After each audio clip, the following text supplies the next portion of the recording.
Hi, welcome to the Climate Change and Biodiversity podcast. I'm your host, Zoe, and throughout the series, I'll be talking to some of my peers about the effects of climate change on biodiversity and, in turn, the influences on our health. The purpose of this podcast is to increase the awareness and understanding of climate change and its impacts. Today, I'll be sitting down with Will, and we're going to discuss the impacts of biodiversity on food and waterborne illness and disease across the world.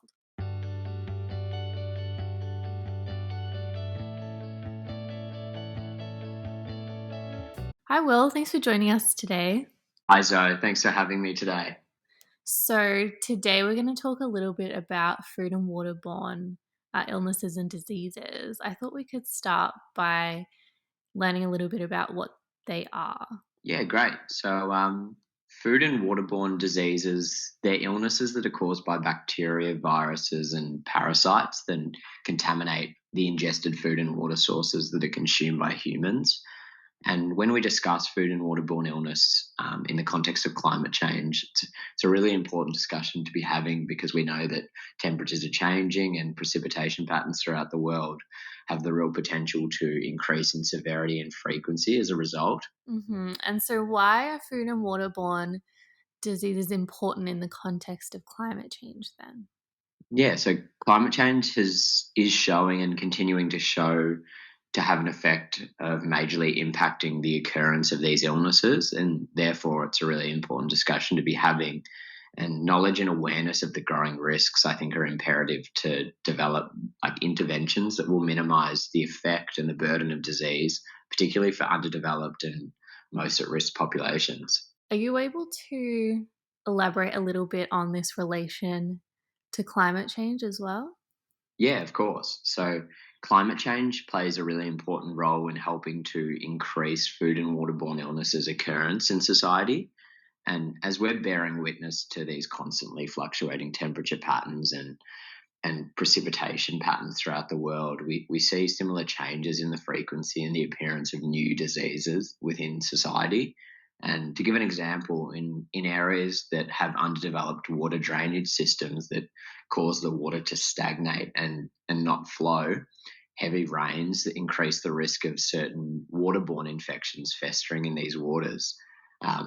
Or similarly, increasing temperatures can promote the growth and suitability for foodborne pathogens that can cause infections such as salmonella, and that increases the risk of mortality and morbidity worldwide.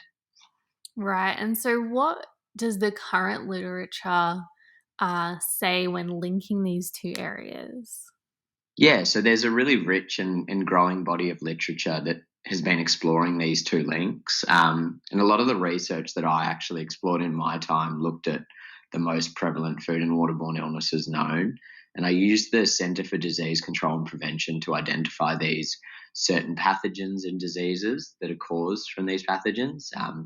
These included the most common foodborne gastrointestinal disease worldwide, caused by the Campylobacter bacteria. An infection with this bacteria, it occurs directly from the ingestion of certain food products as well as exposure to the environment where the pathogen lives.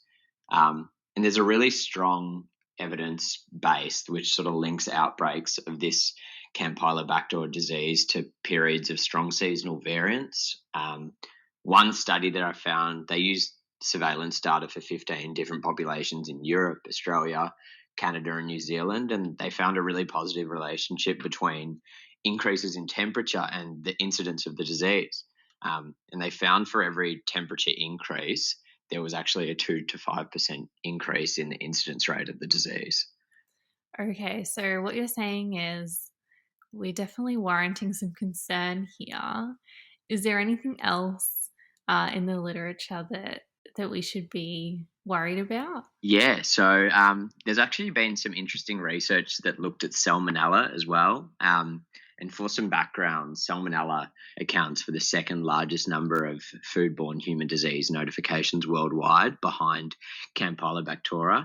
And their studies have found that higher temperatures, it definitely increased the contamination risk and the incidence of the disease within society. And a study in 2004, which I found actually demonstrated this really well, and it showed that the higher ambient temperatures was increased, that was associated with a 5 to 10% greater infection incidence rate.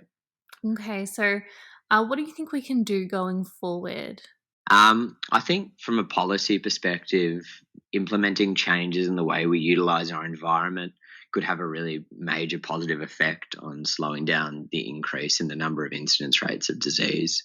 Any major sort of changes that can be implemented on a policy level, I think that will slow the mean average of temperature increases and fluctuating weather patterns worldwide will help support the greater mission of reducing the incidence of food and waterborne illnesses within society. Yeah, for sure. Well, thank you so much for joining us today. That was a very deep discussion. No worries, though. Thanks. It was nice to speak to you. I hope you enjoyed our discussion today. As always, feel free to listen and engage with our other episodes. For more information and access to other events or resources, you can visit the Global Climate Change Week website at www.globalclimatechangeweek.net, or feel free to follow Global Climate Change Week on Twitter at GCC Week.